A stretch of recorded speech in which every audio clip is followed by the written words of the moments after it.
Fake خصلتین یحبہم اللہ ورسولہ. یہ بہت زبردست حدیث ہے, اس کو پلے باندھ لیں, آپ ہمیشہ کے لیے یاد کر لیں. دیکھو نبی صلی اللہ علیہ وسلم نے کسی کی منہ پہ تعریف کرنے سے منع فرمایا ہے, کیونکہ جب آپ کسی کی منہ پہ تعریف کرتے ہیں وہ چوڑا ہو جاتا ہے, اس کے اندر خود پسندی پیدا ہوتی ہے, تکبر پیدا ہوتا ہے, تھوڑے دنوں میں وہ دوسروں کو حقیر سمجھنا شروع کر دیتا ہے, اور وہ یہ سمجھتا ہے کہ مجھ جیسا دنیا میں کوئی نہیں ہے. اکثر منہ پہ تعریف لوگوں کو نقصان پہنچاتی ہے. دیکھا ہوگا نا آپ نے, بعض پیر ایسے ہوتے ہیں, مرید ہر وقت پاؤں دباتے رہتے ہیں, حضرت جی آپ تو ایسے ہیں, حضرت جی آپ تو, تھوڑے دنوں میں حضرت جی اپنی اوقات بھول جاتے ہیں. ایک جاننے والے تھے, اب وہ نماز بھی نہیں پڑھ رہے, وہ اتنے شریعت کے یعنی واضح حکام کو توڑتے تھے. وہ پیر صاحب, اور اہل حق کے سلسلے میں سے تھے, یہ نہیں کہ کوئی بدعتی یا کوئی گمراہ لوگوں, اہل حق کے سلسلے میں سے تھے, بڑے عالم تھے, اور فرض نماز نہیں پڑھ رہے بھائی, سو رہے ہیں تو سوتے ہی چلے جا رہے ہیں. ہمیں بڑا احساس ہوا کہ یار اچھے بھلے آدمی ہیں, جماعت سے نماز میں غائب ہوتے ہیں, بلا وجہ نمازیں ضائع کر رہے ہوتے ہیں, مریدوں کا زبردست حلقہ ان کا. تو میں نے ایک دن کسی سے پوچھا, میں نے کہا یار یہ اچھا بھلے آدمی ہیں, ان کو ہو کیا ہے؟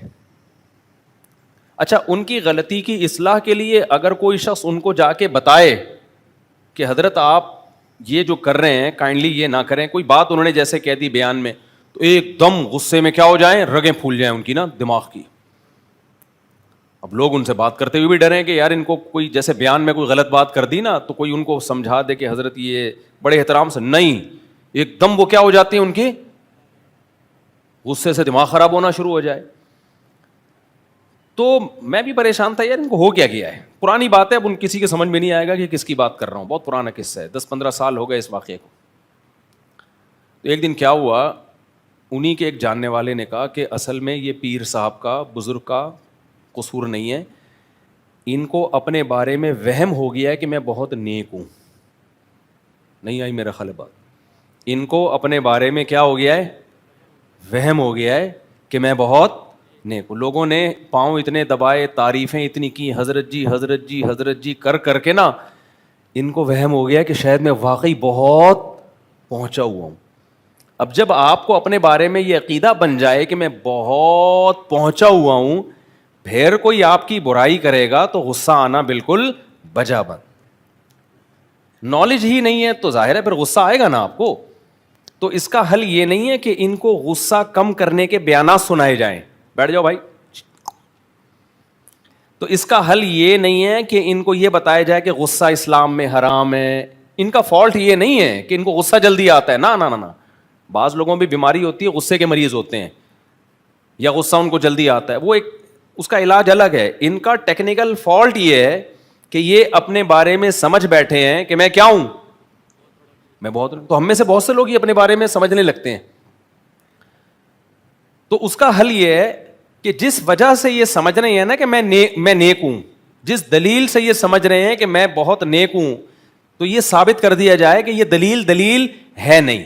دیکھو کہیں آپ کا مناظرہ ہو رہا ہو, بحث ہو رہی ہو, اگلا حدیث پیش کر رہا ہے کہ یہ دلیل ہے, دیکھو اس سے یہ مسئلہ ثابت ہوتا ہے, تو آپ حدیث کا انکار تو نہیں کرو گے نا, حدیث تو دلیل ہے, لیکن آپ یہ ثابت کر دو کہ بھئی یہ ضعیف حدیث ہے, یہ حدیث کیا ہے, ضعیف ہے, تو اس کا استدلال کیا ہو جائے گا, خود بخود کمزور. کسی نے دلیل میں گواہ کو پیش کیا دعوی کو ثابت کرنے کے لیے, تو آپ کیا کرو گے, یہ ثابت کر دو کہ بھئی یہ گواہ جھوٹے ہیں, ان کے بارے میں پبلک کی رپورٹیں صحیح نہیں ہیں. تو اب اس کی دلیل کیا ہو جائے گی, جب دلیل کالعدم ہو جائے گی تو دعویٰ خود بخود کالعدم ہو جائے گا. تو بعض دفعہ انسان کو, میں یہ اس لیے بتا رہا ہوں کہ ہم اور آپ بھی اس میں مبتلا ہو سکتے ہیں, کسی کی غیبت مقصد نہیں ہے, آپ کو ویسے بھی کیا پتا کس کی بات ہو رہی ہے, ہم اور آپ میں بھی اس مرض میں آ سکتے ہیں.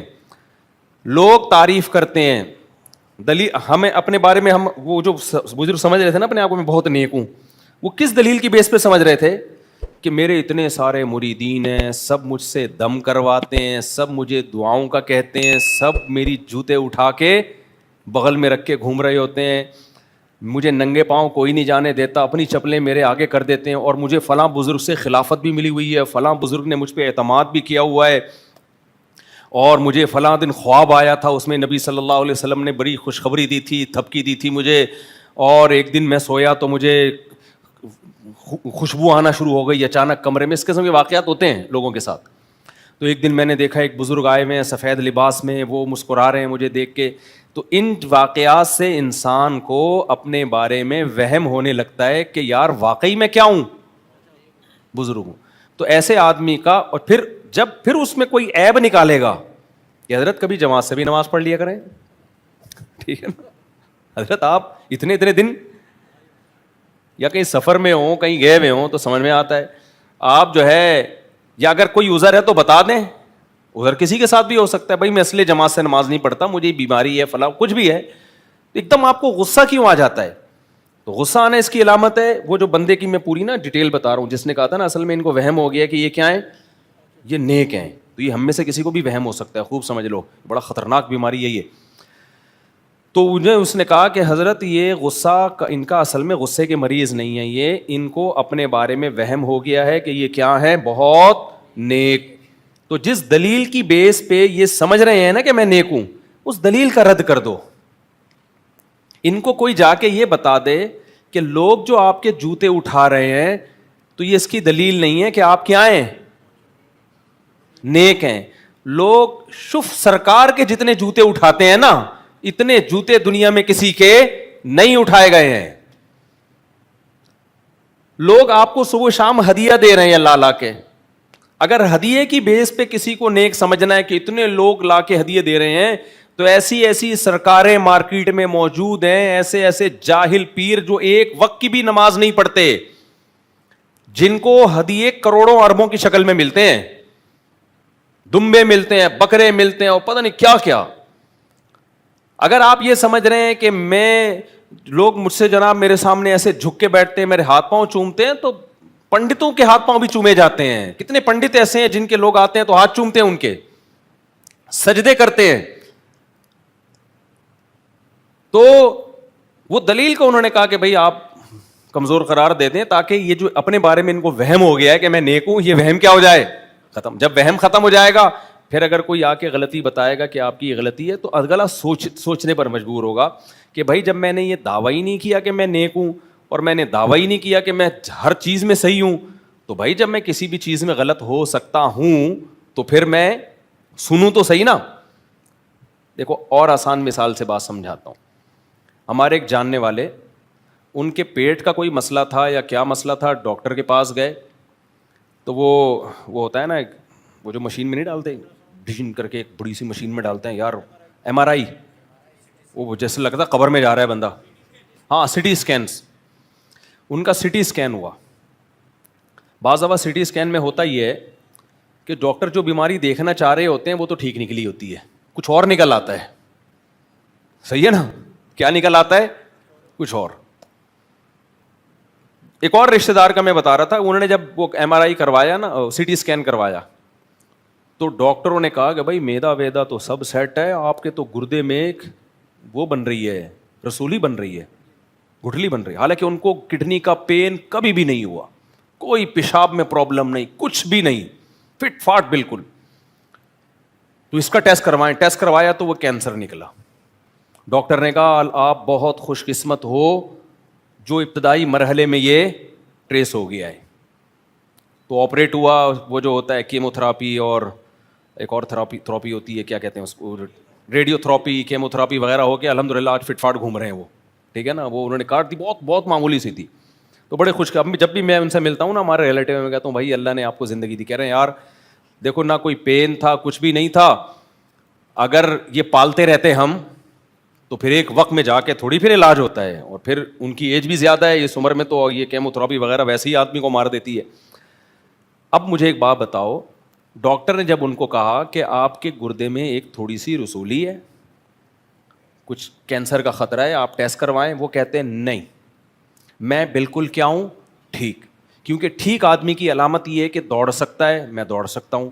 ٹھیک آدمی کی علامت یہ جو کھائے اس کو ہضم ہوگا, میں جو کھاتا ہوں مجھے ہضم ہوتا ہے. ٹھیک آدمی کی علامت یہ ہے کہ بھائی جو ہے میں صحیح سن سکتا ہوں, میں صحیح دیکھ سکتا ہوں. وہ جاب بھی کرتے ہیں, میں جاتا ہوں شام کو واپس آتا ہوں, ٹائم پہ مجھے نیند آتی ہے, ٹائم پہ میری آنکھ کھلتی ہے, صحیح پراپر پیاس لگتی ہے, صحیح پراپر بھوک لگتی ہے. تو میں کوئی میڈیسن بھی نہیں لے رہا. تو ٹھیک انسان کی ساری علامتیں چونکہ مجھ میں پائی جاتی ہیں, اس کا مطلب میں کیا ہوں؟ ٹھیک, لہذا میں یہ ٹیسٹ نہیں کراؤں. تو ایسے موقع پہ کوئی عقل مند کیا کہتا کہ جناب ٹھیک انسان کی جو علامتیں آپ نے بتائی ہیں یہ صرف ظاہری علامتیں ہیں, یہ ٹھیک ہونے کی دلیل نہیں ہے, یہ دلیل نہیں ہے ٹھیک ہونے کی جس کو آپ دلیل سمجھ رہے ہو. آپ یہ سمجھ رہے ہو کہ جو بھاگ رہا ہے, دوڑ رہا ہے, سو رہا ہے, جاگ رہا ہے, یہ ٹھیک ہے. نہ بعض بیماریاں اندر ہی اندر جنم لے رہی ہوتی ہیں, انسان کو اس کا پتہ نہیں ہوتا. تو یہ دلیل ہی غلط ہے اور واقعی غلط ہے. کینسر بعض دفعہ ایسے اندر پیدا ہو رہا ہوتا ہے, آپ فٹ فاٹ گھوم رہے ہیں, آپ کو پتا آخری اسٹیج میں جا کے پتا چلتا ہے کہ بھائی یہ تو انا للہ ہونے والا ہے آپ کا. اب آپ ڈر نہ جائیں کہ آپ سب کے گردوں میں بھی کہیں رسولی نہ ہو. جب اللہ مارنے پر آئے گا میرے بھائی, پھر کس کس چیزوں کے ٹیسٹ کرواؤ گے آپ؟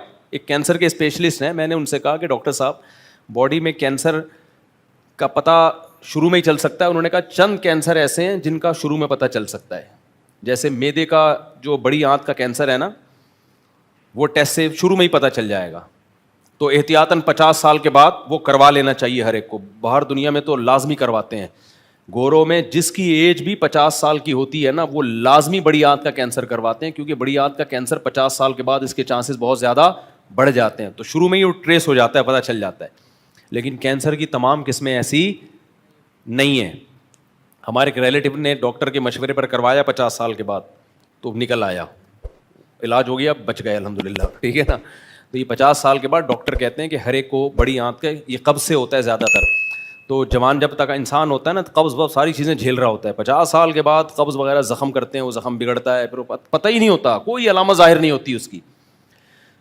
لیکن میں نے ڈاکٹر صاحب سے پوچھا کہ اور کون کون سے, انہوں نے کہا نہیں پتہ چلتا بھائی, کوئی پتہ نہیں چلتا. تو اس کا مطلب یہ ہوا کہ بھائی اللہ سے کوئی بھی لڑ نہیں سکتا. میں نے کہا گردے کا, فلانا کا. انہوں نے کہا بھائی کس کس کا کروائے گا, اتنی قسموں کے کینسر ہیں, یہ تھوڑی کہ سارے ٹیسٹ ہی کرواتا رہے گا بیٹھ کے, اور پھر آج کلیئر آیا, ہو سکتا ہے کل ہو جائے, ہو سکتا ہے پرسوں ہو جائے. تو انہوں نے کہا جن چیزوں کا یقینی پتہ چل سکتا ہے وہ بڑی آنت کا کینسر ہے, اس کے علاوہ نہیں پتہ چل سکتا. اس میں اللہ پہ توکل ہی ہے بس. اپنی عام صحت آدمی ٹھیک رکھنے کی کوشش کرے تو چانسز کم ہو جاتے ہیں, رہتے ہیں, ختم نہیں ہوتے. تو خیر, اب مجھے ایک بات بتاؤ, اگر وہ یہ مانتے ہی نہیں, وہ کسی قیمت پہ یہ قبول ہی نہیں کرتے کہ بھائی میں بیمار ہو ہی نہیں سکتا, تو علاج ہوتا ان کا. تو انسان کے اندر جو سب سے بڑا ٹیکنیکل فالٹ ہے نا, وہ یہ مانتا ہی نہیں ہے کہ میں غلط ہو سکتا ہوں. سارے مسئلے یہاں سے کھڑے ہوتے ہیں. سیاسی لوگوں میں بھی اپنے سیاسی لیڈر کو غلط مان نہیں سکتے, اس کی کسی غلطی کو غلط ہی نہیں مان سکتے. جب آپ نے فرض کر لیا کہ میں بھی ٹھیک ہوں, میرا سیاسی لیڈر بھی ٹھیک ہے, فلاں بھی ٹھیک ہے, فلاں بھی ٹھیک ہے, تو بھائی پھر تو جب آپ اس کے اگینسٹ سنیں گے تو آپ کے منہ سے جھاگ نکلے گا, آپ کو غصہ آئے گا, آپ کی آنکھوں میں سرخی پیدا ہوگی. تو یہ ٹیکنیکل فالٹ ہے کہ آپ نے غیر دلیل کو دلیل سمجھنا شروع کر دیا. سمجھتے ہو کہ نہیں سمجھتے ہو؟ تو ہم بھی یہی کرتے ہیں. ہماری کوئی تعریفیں کر دیتا ہے آ کے, لوگ اچھا کہنا شروع کر دیتے ہیں, تو ہم اس وہم میں مبتلا ہو جاتے ہیں کہ ہم واقعی کیا ہیں, اچھے. ہمارے حضرت اس پہ ایک زبردست واقعہ سنایا کرتے تھے کہ ایک آدمی جو تھا گاؤں میں کہیں ملازمت کے لیے دوسرے گاؤں گیا ہوا تھا, تو کسی نے اس کو آ کے بتایا کہ تیری بیوی بیوہ ہو گئی ہے اور تو یہاں بیٹھا ہوا ہے. تو اس نے کہا یار میں جب زندہ ہوں تو میری بیوی بیوہ کیسے ہو گئی ہے؟ اگنور کر دیا اس کی بات کو, وہ چلا گیا. دوسرا بندہ آیا, کہنے لگا یار تو یہاں مصروف ہے کام کاج میں, اور تیری بیوی کیا ہو گئی ہے؟ بیوہ ہو گئی ہے, گھر میں رونا دھونا چل رہا ہے. پہلے کو تو بہت سختی سے اس نے منع کیا تھا نا کہ تو پاگل ہے, مجھے بیوقوف سمجھا. پہ دوسرے کو تھوڑا نرم لہجے میں, یار بھائی میری بیوی بیوہ کیسے ہو سکتی ہے, میں کیا ہوں, میں زندہ ہوں. تیسرا بندہ آیا, ابے تو یہاں کام کاج میں مشغول ہے, تیری بیوی بیوہ ہو گئی ہے, اس نے رونا دھونا لگایا ہوا ہے, پورا محلہ گھر میں جمع ہوا ہے, تمبو لگا ہوا ہے. تو پھر جواب میں کہتا ہے اب تھوڑا لہجہ اور کیا ہو گیا, یہ ہے انسان پہ ماحول کا اثر ہے. یہ باتیں سنتا ہے نا, یہ تو اپنے اگینسٹ سن رہا ہے. اگر اپنے فیور میں سنے گا تو دوسری دفعہ میں ہی متاثر ہو جاتا ہے. اپنے فیور میں سنے گا نا تو دوسری دفعہ میں متاثر ہو جاتا ہے. تو جب اس کو تیسری دفعہ کا, چوتھی دفعہ کا, آہستہ آہستہ نا نرمی آ رہی ہے. 10واں یا 15واں آدمی نے جب آ کے کہا نا تیری بیوی بیوہ ہو گئی ہے, اس نے سارا سامان لپیٹا اور گھر بھاگتا ہوا جا رہا ہے. تو لوگوں نے کہا کیا ہو گیا؟ کہہ رہے ابے میری بیوی بیوہ ہو گئی ہے بھائی, میری بیوی کیا ہو گئی ہے؟ میری بیوی بیوہ ہو گئی ہے. اس کے آنسو پوچھنے میں نے لوگ کہہ رہے ہیں کہ ابے تیرا پاگل ہے, تو زندہ ہے. کہہ رہا ہے بھائی اتنے سارے لوگ بول رہے ہیں یار, میں بھی پہلے یہ سمجھ رہا تھا کہ بیوہ نہیں ہوئی ہے, لیکن اصل بات کیا ہے؟ بیوہ ہو گئی. اب دیکھو اس کے اگینسٹ, اس کے خلاف جب خبر ہے اس پہ انسان کو یقین آ جاتا ہے, تو انسان نیچرلی اپنی تعریف سننے کا بھوکا ہوتا ہے. جب انسان کو اس کی تعریف کی جائے نا تو 100% غلط تعریف بھی اس پہ اثر کرتی ہے, اور وہ ماننے لگتا ہے کہ یار کچھ نہ کچھ تو ہے. اب وہ یہ نہیں دیکھ رہے کہ میں نماز پڑھ نہیں رہا ہوں, میں یہ فالٹ ہے میرے اندر, جو ان کو خود پتہ ہے, پھر بھی اپنے آپ کو کیا سمجھ رہے ہیں؟ نیک, کیونکہ پبلک کیا کہہ رہی ہے ان کو؟ نیک کہہ رہی ہے. تو یہ پوری ڈیٹیل میں نے اس لیے بتائی آپ کے سامنے کہ انہی باتوں کی وجہ سے نا شریعت نے منع کیا ہے کہ کسی کے منہ پہ اس کی تعریف نہ کرو, کیونکہ بہت کم لوگوں میں حوصلہ ہوتا ہے اپنی تعریف سننے کا. بہت کم لوگ دنیا میں ایسے ہوتے ہیں کہ وہ اپنی تعریف سن کے بھی بگڑتے نہیں ہیں, کیونکہ ان کو اپنی خامیوں پہ نظر ہوتی ہے. اپنی تعریف سے ان کو صرف موٹیویشن ملتی ہے, لیکن خامیاں بھی ان کے سامنے ہوتی ہیں, ان کو پتہ ہوتا ہے وہ اپنی اوقات سے آگے نہیں جاتے. وہ بہت کم لوگ ہوتے ہیں. اس لیے نبی صلی اللہ علیہ وسلم نے حکم دیا کہ کسی کے منہ پہ اس کی تعریف نہ کی جائے, لیکن اس کے باوجود آپ صلی اللہ علیہ وسلم صحابی کے منہ پہ ان کی تعریف کر رہے ہیں کہ تمہارے اندر 2 خصلتیں ایسی ہیں جو اللہ اور اس کے رسول کو بہت زیادہ پسند ہیں. کیوں کر رہے ہیں بھائی؟ بعض چیزیں ایسی ہوتی ہیں کہ انسان تعریف کیے بغیر رہتا نہیں ہے, عام اصولوں سے ہٹ جاتا ہے. یار یہ تو خاندانی ہو گیا بھائی, اس میں سامنے والے کو موٹیویشن بھی چاہیے ہوتی ہے, اس کے بگڑنے کا اندیشہ نہیں ہوتا, بلکہ جب آپ اس کے منہ پہ اس کی تعریف کرتے ہیں اس کو حوصلہ ملتا ہے, کیونکہ لوگ ان تعریفوں پہ اس کو حوصلہ دلا نہیں رہے ہوتے, ان خوبیوں پہ اس کو موٹیویشن مل نہیں رہی ہوتی کہیں سے, بلکہ الٹا لوگ برائیاں کر رہے ہوتے ہیں. بعض خوبیاں ایسی ہوتی ہیں کہ بندے کو موٹیویشن کی ضرورت ہوتی ہے, کیوں؟ ساری دنیا اس کی مخالفت کر رہی ہوتی ہے. تو اب جو حمایتی لوگ ہیں وہ بھی تعریف نہیں کریں گے تو وہ تو بیچارہ ٹھٹر جائے گا نا, وہ تو پھر معاشرے سے لڑ نہیں سکے گا. بالکل ایسے ہی ہے جیسے میں نے جب دوسری شادی کی تحریک چلائی نا, تو اتنی برائیاں اتنے جب میں نے کی تو اتنا ہر ایک حوصلہ شکنی, تو مجھے یاد ہے 100 آدمی حوصلہ شکنی کرتے تھے کہ تم نے کیا کیا ہے. ایسے موقع پر اگر ایک آ کے تھپکی دیتا تھا نا کہ ماشاء اللہ اچھا کام کیا, میرا دل چاہتا تھا اسے گلے لگا کے پھوٹ کے روؤں میں.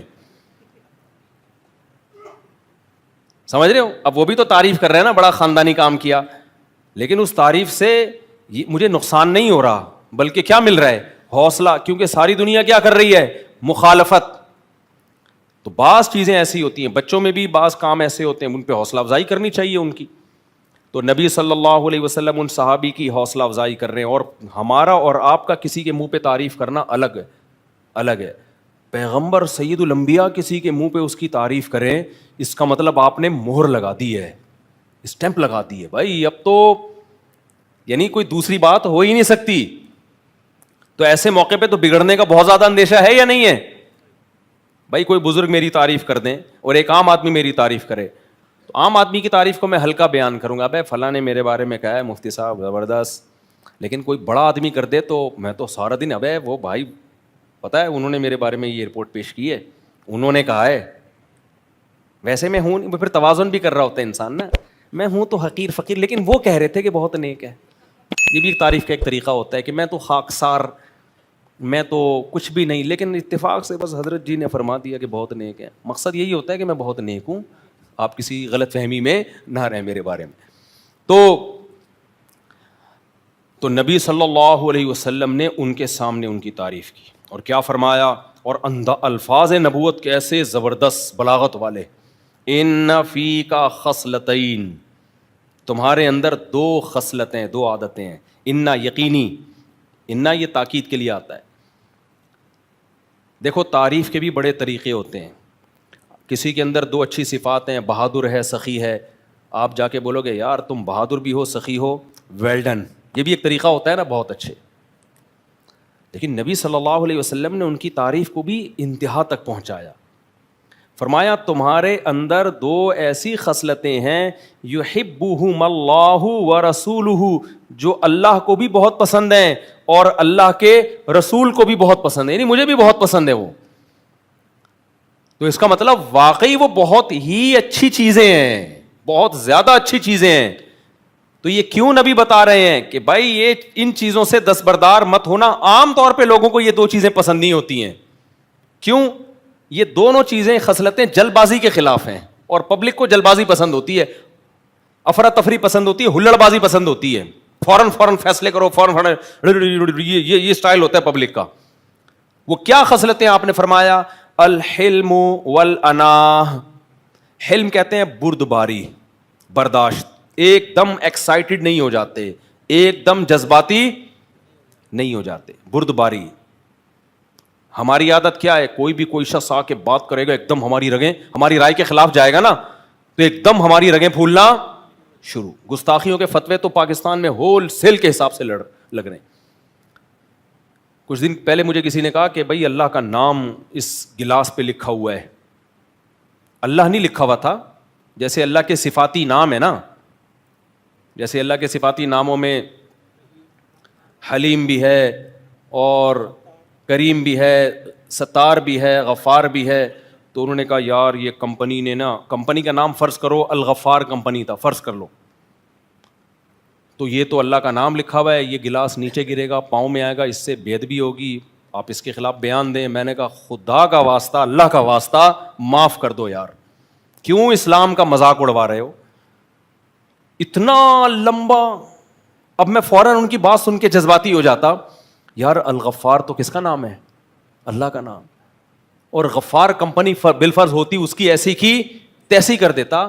اس کے سائڈ افیکٹ کتنے ہونے تھے بھائی؟ اگر غفار کمپنی کا گلاس زمین پہ گرنے سے اللہ کے نام کی بے ادبی ہو رہی ہے تو غفار صاحب کو تو تھپڑ مارنا اسلام میں حرام ہو گیا. پھر جو سچی مچی کا غفار ہے اس کو تو گالی دینا بھی، وہ جو مرضی کرتا پھرے، آپ نے کہنا نہیں غفار بہت نیک ہے، وہ الو کا پٹھا ہو ہی نہیں سکتا کیونکہ غفار کس کا نام ہے. اور غفار کو آپ نے بول دیا الو کا پٹھا، وہ کہے گا یہیں کہیں آپ نے لکھ دیا بھائی غفار تو 2 نمبر ہے. اس نے توہین کا کیس بنا دیا، بھائی غفار اللہ کا نام ہے اور اس نے کہا غفار کیا ہے؟ 2 نمبر. تو ہم کیا تعویل کریں گے؟ بھائی اللہ کو نہیں کہا، یہ جو بندہ ہے نا غفار اس کو بولا ہے. تو کمپنی بھی بولے گی ہم نے اللہ کے نام کو نہیں گرایا، وہ جو کمپنی کا نام ہے وہ زمین پہ آ رہا ہے، وہ زمین پہ آ رہا ہے. الکریم بیکری کچھ بھی لکھا ہوا ہے. اب میں آ کے کہہ رہا ہوں الکریم والوں نے فراڈ کیا، میں نہیں کہہ رہا کہ یہ فراڈ، ایسا نہ ہو کہ کلپ نکلا دے کہ یار الکریم کی گستاخی. یہ گستاخی کے جو پیک پہ پہنچے ہوئے ہیں نا، جنونی، مذہبی جنونی، یہ آپ کو صرف پاکستان میں ملے گی یہ جنون، دنیا میں کہیں بھی یہ جنون نہیں ہے. بات پہ ذرا سی بات پہ کچھ بھی نکال کے گستاخی. تو یہ حلم نہیں ہے. حلم کا مطلب بردباری کے اس کے 20 پہلوؤں سے بھائی اس پہ غور کرو کہ اس کے کیا سائڈ افیکٹ ہوں گے. لوگوں کا نام بھی محمد ہوتا ہے کہ نہیں ہوتا؟ ایک صاحب مجھے کہنے لگے، میں نے کہا اپنے بیٹے کا نام محمد رکھو. میں نے بھی اپنے بیٹے کا نام محمد رکھا. انہوں نے کہا نہیں، اگر کوئی شخص یہ کہے گا محمد جو ہے نا، یہ کوئی کبھی الٹا کام کرے گی اور کہ محمد ایسا ہے تو یہ تو نبی کی گستاخی ہو. میں نے کہا بھائی جان وہ ہمارے پیغمبر کو نہیں کہہ رہا، وہ تیرے بچے کو کہہ رہا ہوگا. وہ موسیٰ نام ہوتا ہے لوگوں کا نہیں ہوتا. تو اگر وہ غلط کریں گے، موسیٰ کو، جو موسیٰ نام کے لوگ ہوتے ہیں پھانسی کی سزائیں بھی سنائی گئی ہیں بہت سے لوگوں کو. اب جج نے کہا کہ یہ جو موسیٰ ہے، یہ والا موسیٰ جو انڈا موڑ پہ رہتا ہے، عدالت پھانسی پہ لٹکنے کا حکم دیتی ہے. آپ نے کہا موسیٰ، یہ تو توہین ہو گئی موسیٰ. تو جیسے نام کو جب کسی کا نام پڑ جائے تو یہ اس کا نام ہے، اس موقع پہ یہ اللہ کا نام نہیں ہے. ایسے ہی کمپنی پہ اگر اللہ کے صفاتی نام میں سے کوئی نام لکھا ہوا ہے اور اللہ کے نام کی حیثیت سے نہیں لکھا، وہ کمپنی کے نام کی حیثیت سے لکھا ہے یا کسی بندے کے نام کی حیثیت سے لکھا ہے، تو بھائی اس کے وہ احکام نہیں ہوں گے جو کس کے ہیں؟ اللہ کے احکام ہیں. کتنے لوگوں پہ اس طرح توہین کے کیس ہوئے ہیں کہ اسٹیکر پہ کچھ لکھا ہوا تھا، کچھ بھی لکھا ہوا تھا نا، وہ آپ نے کسی کے گھر پہ باہر جا کے اسٹیکر لگا دیا، پمفلٹ لگا دیا، اس کا نیا کلر ہوا ہے، اس نے دیکھا میرے مکان کی ایسی کی تیسی ہو گئی، اس نے جا کے وہ پمفلٹ پھاڑ، اس نے تھوڑی پڑھتا کہ اس کو اندر کیا لکھا ہوا ہے. وہ کہیں نیچے گرا ہے، کہیں پانی میں، اس پہ کہیں نبی کا نام لکھا ہوا تھا تو کیس کر دیا اس کو کہ توہین رسالت کا. اور کیس میں پتہ ہے کیا ہوتا ہے ایسے موقع پہ؟ ایس ایچ او بھی ایف آئی آر کاٹنے پر مجبور ہے, اس کو پتا ہے میں نے ایف آئی آر نہیں کاٹی تو یہ کٹے نہ کٹے میں پہلے کٹوں گا. یہ اوریجنل واقعات بتا رہا ہوں آپ کو میں. S H O F I R کاٹنے پر مجبور, وہ بندہ جس نے ساری زندگی نبی صلی اللہ علیہ وسلم کے نام کا احترام کیا, ساری زندگی وہ ناموس رسالت پہ ڈٹا رہا, وہی توہین رسالت کے کیس میں کہاں جا رہا ہوتا ہے؟ جیل کے اندر جا رہا ہوتا ہے. S H O F I R کاٹے گا لازمی, پھر کیس جائے گا جج کے پاس. تو جب جج کے پاس کیس جاتا ہے نا, باہر اتنا کراؤڈ عدالت کے باہر کھڑا ہوتا ہے, کیونکہ پروپیگنڈا کر کے نا لوگوں کو کہ اس نے توہین کیا, دیکھو اللہ کے نام کو زمین پہ, اللہ کے نبی کے نام کو اس نے زمین پہ ڈالا. اس کی کوئی نیت نہیں ہوتی, دور دور کا کوئی ارادہ نہیں ہوتا اس بیچارے کا. وہ صرف اس بیس پہ اس نے پمفلٹ پھاڑا ہے کہ میری دیوار کیا کر رہے ہیں یہ لوگ, خراب کر رہے ہیں. تو جب جج کے پاس کیس جائے گا تو جج کو پتا ہے کہ میں نے اگر اس کیس میں اس کو بری قرار دے دیا تو لوگ اس کو بھول جائیں گے, یہ سارا مجمع کس پہ چڑھے گا؟ میرے اوپر. دو بے گناہ لوگوں کو نا اس طرح جیل کے, جو یہ تو میں نے براہ راست وکیل سے سنا ہے, یہ وکیل کا نام میں ہائی لائٹ نہیں کر سکتا. وکیل کہہ رہا ہے, جو مجرم کا وکیل ہے نا, جو مجرم نہیں تھا یعنی جس پہ الزام لگا تھا, اس کا وکیل کہہ رہا ہے مجھے پتا ہے کہ میرا جو موکل ہے وہ بے گناہ ہے, لیکن میں نے اپنی گردن بچانے کے لیے اس کو جیل بھجوا دیا, کیونکہ باہر اتنا کراؤڈ نا کورٹ کے باہر, لوگ کہہ رہے ہیں اگر یہ بچ گیا نا تو تجھے نہیں چھوڑیں گے, ہم وکیل کو نہیں چھوڑیں گے. تو یہ حلم بردباری ہے؟ بولو, یہ من حیث القوم اجلت بازی ہے. وہ جو قرآن کہہ رہا ہے نا کہ ان الانسان خلق ہلوعا, جل باز ہے, تو قوم بھی جل باز, اور انفرادی طور پر بھی ہم کیا ہیں؟ جل باز. کوئی نہیں دیکھ رہے, کوئی سینس استعمال نہیں کر رہے, اور اسی جل بازی پہ لیبل کیا لگا ہوا ہے؟ عشق رسول کا. یہ اور بڑا جرم کہ جو غلط کام کر رہے ہو آپ. ہمارے نبی کیا جل باز تھے؟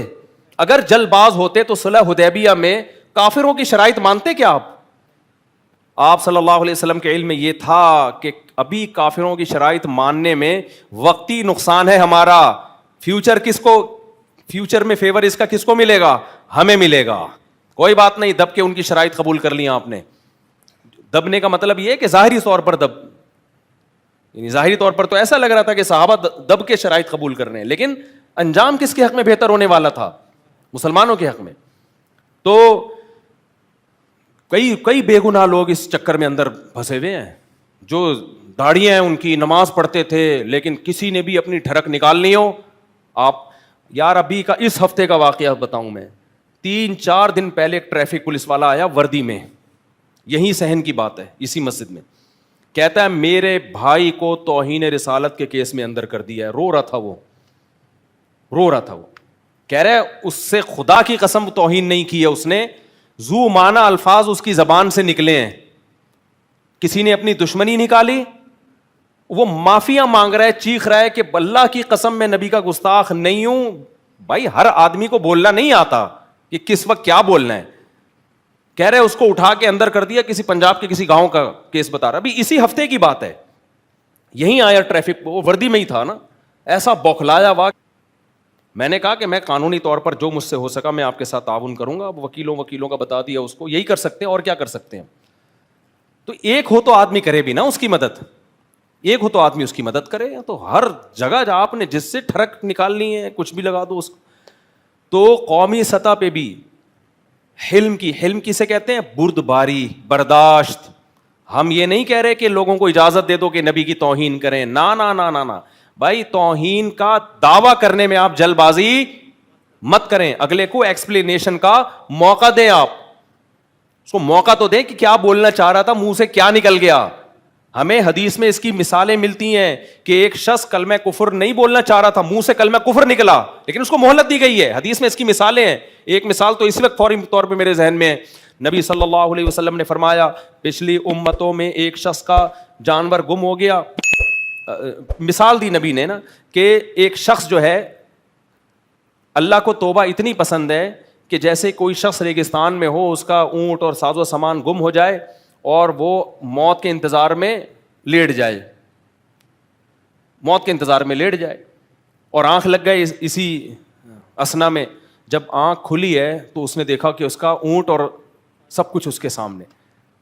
تو کتنا خوش ہوگا نا. تو اللہ کے نبی نے فرمایا اسی طرح جب کوئی بندہ توبہ کرتا ہے تو اللہ اس سے بھی زیادہ خوش ہوتے ہیں. اس حدیث میں آخر میں ہے کہ وہ بندہ اتنا خوش ہوا کہ اس نے کہا اے اللہ تو میرا بندہ اور میں تیرا خدا.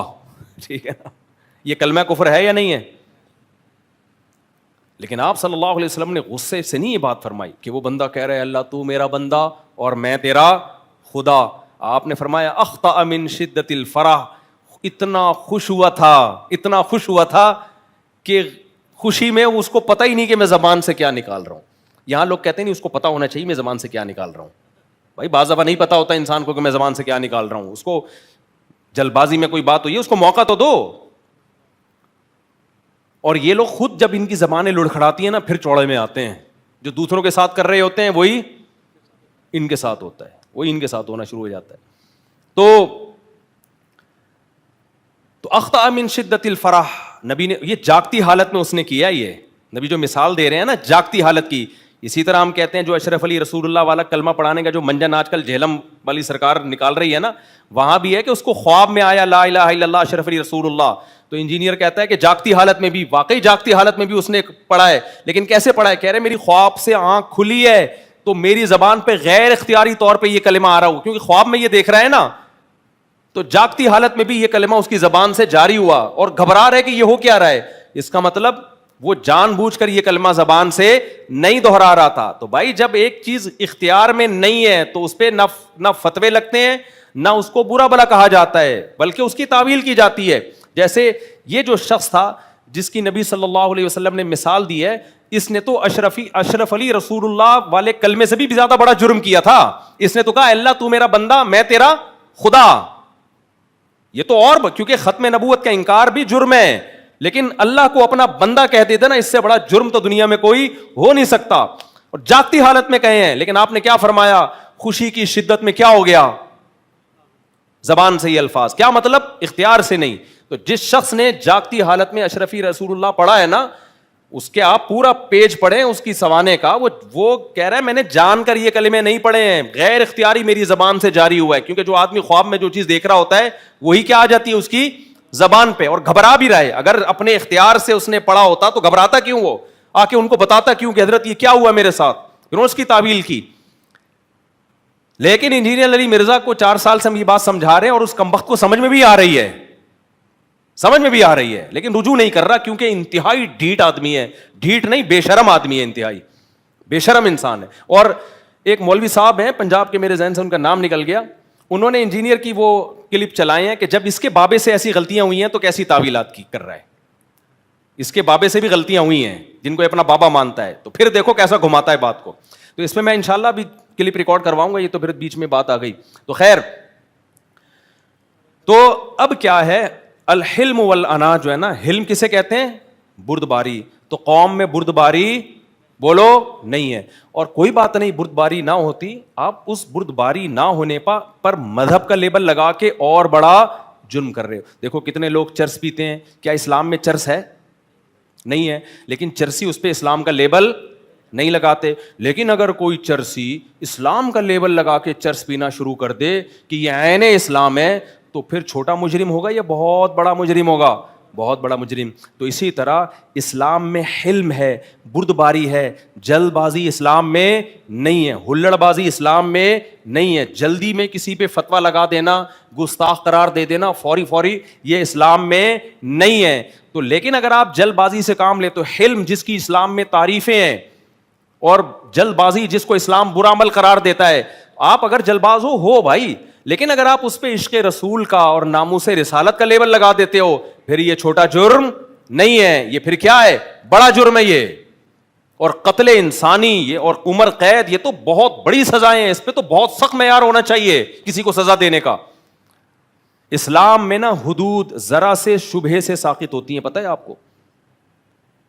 یہ جو گستاخ کی سزا ہے نا اسلامی پاکستان کے قانون میں, اس میں یہ لکھا ہوا ہے کہ بطور حد سزا دی جائے گی, بطور حد. اور حد کے بارے میں پوری امت کا اجماع ہے, جب تک جرم یقینی 100% بالکل بے غبار طریقے سے ثابت نہیں ہوتا اس وقت تک سزا نہیں دی جا سکتی. اس کی میں چند مثالیں دیتا ہوں, کیونکہ یہ جو قرآن میں نے آیت پڑھی ہے نا, یہ جب تک میں مثالیں نہیں دوں گا تو آپ کو کیسے پتا چلے گا کہ ہم اس آیت کا اپنی سوسائٹی میں کیسے انکار کر رہے ہیں.